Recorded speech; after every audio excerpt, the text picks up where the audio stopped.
Good morning बच्चों। आज हम लोग हिंदी व्याकरण एवं रचना पार्ट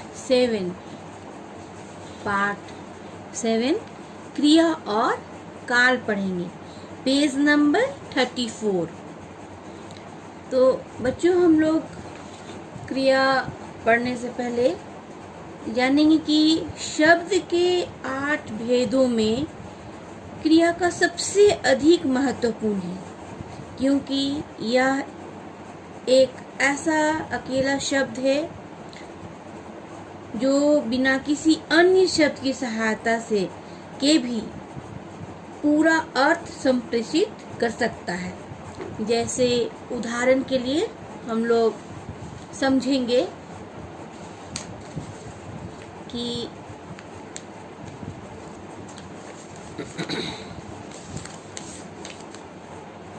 जैसे कि हम लोग उदाहरण के लिए समझेंगे, जाओ, सुनो, कहिए। जैसे कि पहला लेते हैं, जाओ,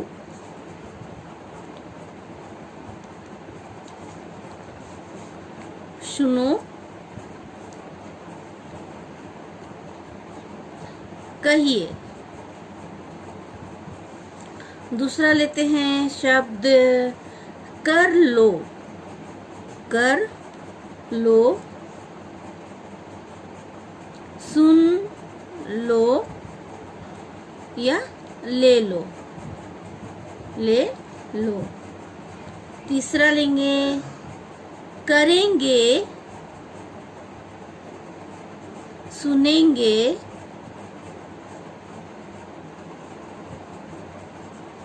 बताएंगे।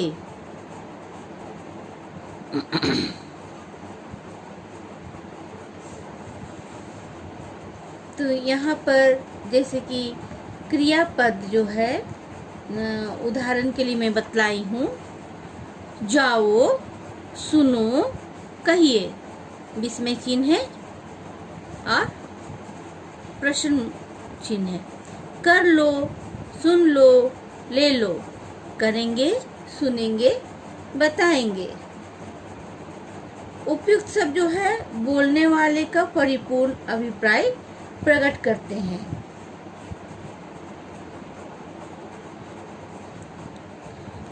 यहाँ पर जो शब्द है बोलने वाले का अभिप्राय अर्थ प्रकट करते हैं। अब हम लोग क्रिया किसे कहते हैं उसकी परिभाषा को जानेंगे।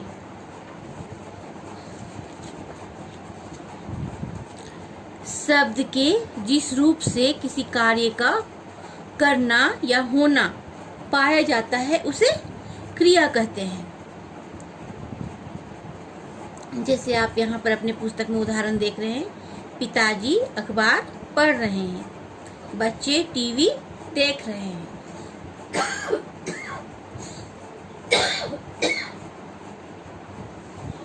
माताजी खाना बना रही है, भैया दोस्तों के साथ खेल रहा है। तो यहाँ पर पढ़ रहे हैं, देख रहे हैं, बना रही है, खेल रहा है। ये शब्द जो है कार्य के करने या होने का बोध करा रहा है। यदि वाक्य में से इन्हें हटा दें तो वाक्य का अर्थ स्पष्ट नहीं होगा। जैसे कि मान लीजिए यहाँ पर मैं नीली स्याही को वाले शब्द को छुपा देती हूँ, तो पिताजी अखबार, इससे इसका अर्थ स्पष्ट नहीं हो रहा। माताजी खाना, तो ये अर्थ जो है अधूरा है। अब हम लोग धातु शब्द को देखेंगे। क्रिया के मूल अंश को धातु कहते हैं, जैसे चल, खेल, उड़, खा आदि। तो धातु जो है सभी क्रियाएं किसी न किसी अपने मूल रूप से बनती है, जैसे आ, जा, पढ़, लिख, क्रिया के मूल रूप को धातु कहते हैं। अब जैसे कि धातु का सामान्य रूप है, धातु के आगे ना लगा देने से धातु का सामान्य रूप बन जाता है। जैसे कि यहाँ पर देखिएगा, धातु का सामान्य रूप ना लगा देने से, जैसे यहाँ पर जैसे जैसे जैसे में यहाँ पर देखिएगा आ जोड़ ना, तो हो गया आना, आना। सोच जोड़ ना, तो हो गया सोचना, सोचना। तो इस प्रकार चल जोड़ना, चलना, फट जोड़ना, फटना आदि ये जो है धातु है। अब हम लोग क्रिया के भेद को पढ़ेंगे। क्रिया के दो भेद होते हैं। क्रिया के कितने भेद होते हैं? दो भेद होते हैं। पहला अकर्मक, अकर्मक क्रिया, दूसरा सकर्मक क्रिया, दूसरा सकर्मक क्रिया।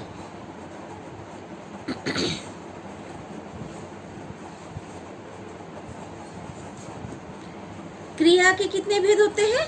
दो भेद होते हैं। पहला अकर्मक क्रिया, दूसरा सकर्मक क्रिया। अकर्मक क्रिया आप किसे कहते हैं?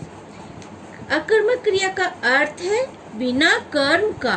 जिन वाक्यों में क्रिया को कर्म की आवश्यकता नहीं होती है उन्हें अकर्मक क्रिया कहते हैं।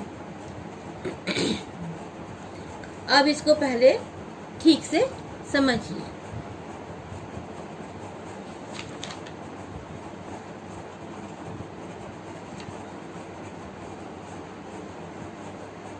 पहला है अकर्मक क्रिया।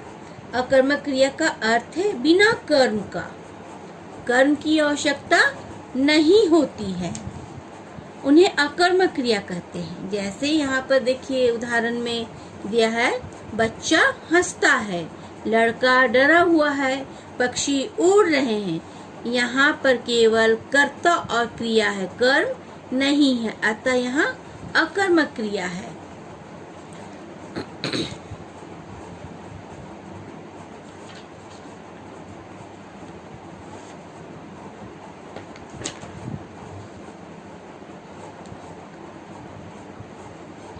जैसे कि समझिए इसमें कर्म जो है अनुपस्थित रहता है और क्रिया का व्यापार का फल सीधा कर्ता पर पड़ता है। जैसे कि बच्चा हंसता है ना। तो यहाँ पर मैं आप लोगों को इस प्रकार समझाती हूँ कि उपयुक्त दोनों वाक्य जो है क्रिया पर, जैसे कि क्या प्रश्न, क्या प्रश्न लगाने पर उत्तर में कुछ नहीं आता, स्पष्ट है कि इन वाक्यों में कर्म की उपस्थिति नहीं है। जैसे कि मोहन, यहाँ पर जैसे कि बच्चा हंसता है या मोहन खाता है, तो वाक्य में है मोहन क्या खाता है और क्यों खाता है। तो मोहन कुछ तो खा रहा है, इसलिए अतः है ये क्रिया जो है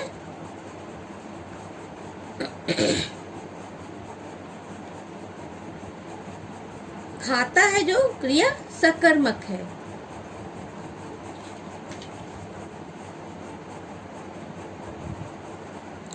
यहाँ पर आप अपनी किताब से समझिए। जैसे कि अकर्मक क्रिया की पहचान, जिन वाक्यों में क्या, क्यों, कहाँ आदि लगाकर प्रश्न करने पर उत्तर नहीं मिलता है वहाँ अकर्मक क्रिया होती है।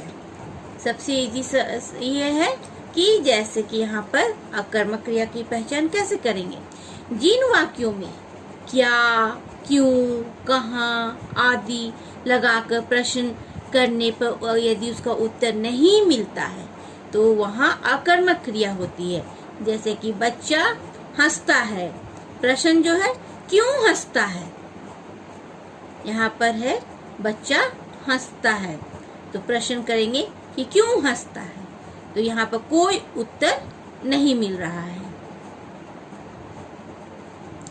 अब है हम लोग दूसरा देखेंगे सकर्मक क्रिया। जिन वाक्यों में क्रिया को कर्म की आवश्यकता होती है उन्हें सकर्मक क्रिया कहा जाता है। इनमें कर्म की उपस्थिति बनी रहती है, जैसे कि रवि जूते पहन रहा है, सीता साड़ी खरीदती है। तो सकर्मक क्रिया की पहचान क्या है? जिन वाक्यों में क्या, क्यों, कहाँ आदि लगाकर प्रश्न करने पर उत्तर मिलता है वहाँ सकर्मक क्रिया होती है। जैसे कि रवि क्या पहन रहा है, तो उत्तर में मिलता है जूते। सीता क्या खरीदती है, उत्तर में मिलता है साड़ी। तो ये जो है सकर्मक क्रिया है। अकर्मक क्रिया में याद करेंगे कोई आंसर नहीं मिलता है और सकर्मक क्रिया में आंसर मिलता है। बच्चों अब हम लोग काल पढ़ेंगे। जैसे कि हम लोग जानते हैं कि जब भी कोई काम होता है या किया जाता है तो उसका एक निश्चित समय होता है। व्याकरण की भाषा में उसी समय को काल कहते हैं। अब हम लोग काल की परिभाषा को देखेंगे। शब्द के जिस रूप से क्रिया के होने या करने का समय का बोध होता है उसे काल कहते हैं।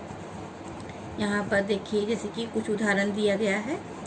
प्रदीप सुबह नहाया था, लड़के मैदान में खेल रहे हैं, पिताजी दफ्तर जाएंगे।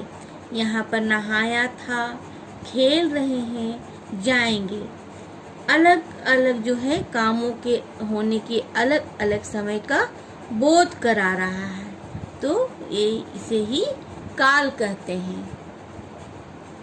जैसे कि काल के भेद, काल के 3 भेद हैं, वर्तमान काल, भूतकाल और भविष्यत काल। वर्तमान काल जैसे चलते समय को कहते हैं, भूतकाल बीते समय को, भविष्यत आने वाले समय को बताते हैं।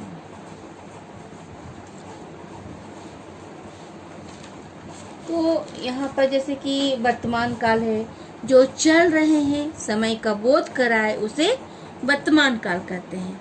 आपकी पाठ में देखिए, क्रिया के जिस रूप से कार्य के वर्तमान समय में होने का बोध हो उसे वर्तमान काल कहते हैं।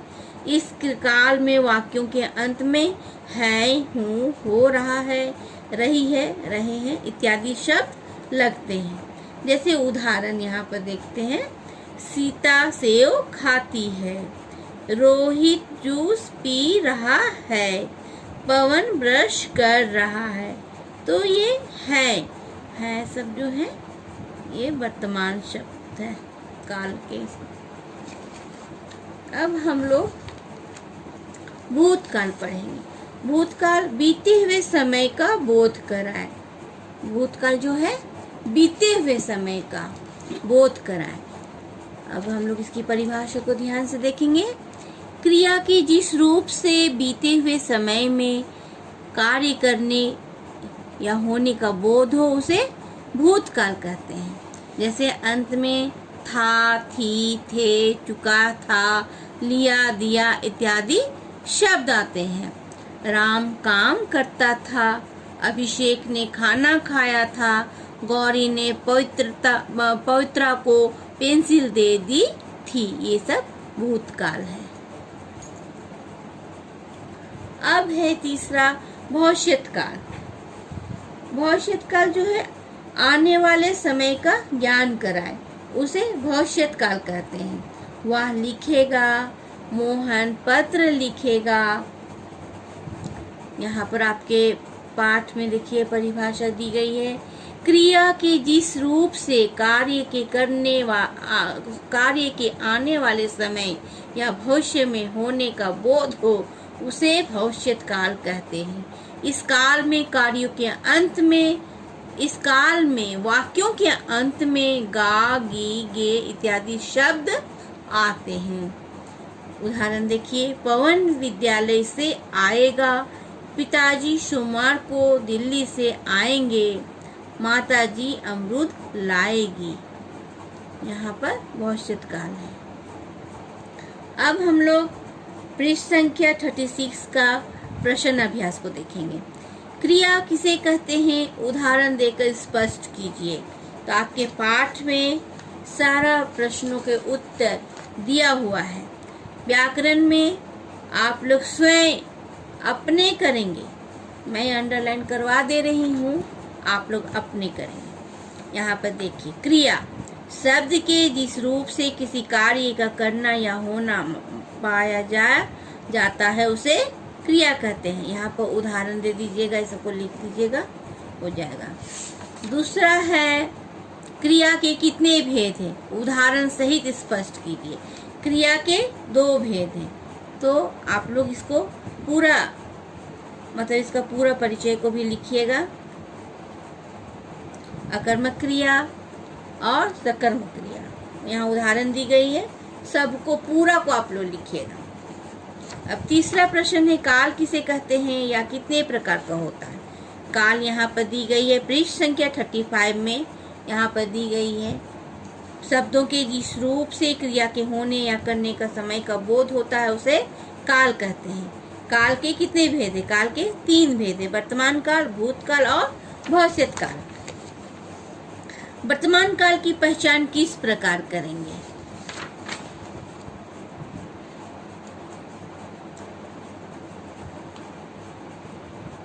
वर्तमान काल की पहचान करें, अंत में है, हूँ, हो रहा है, रहे हैं इत्यादि शब्द जो है आते हैं, से वर्तमान काल की पहचान की जा सकती है।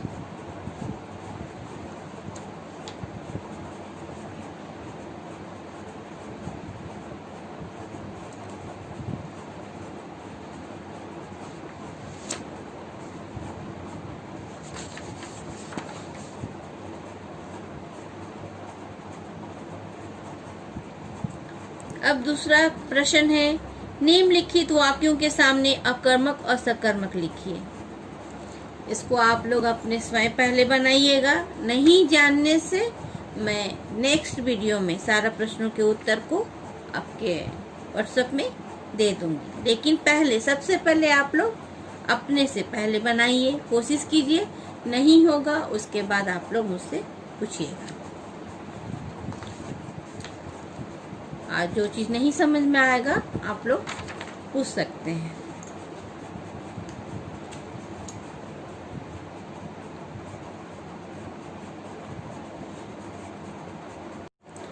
बच्चों यहाँ पर घ नंबर देखिए, वर्तमान काल की पहचान किस प्रकार करेंगे।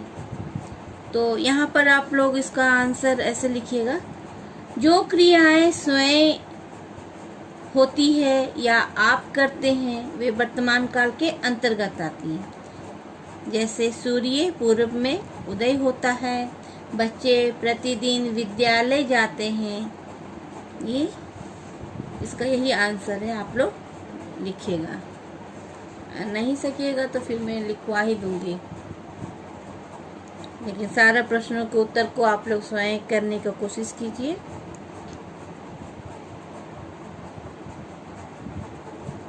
नेक्स्ट लाइव क्लास में हम लोग क्रिया और काल को ही पढ़ेंगे, इसलिए आप लोग व्याकरण किताब लेके ही बैठिएगा।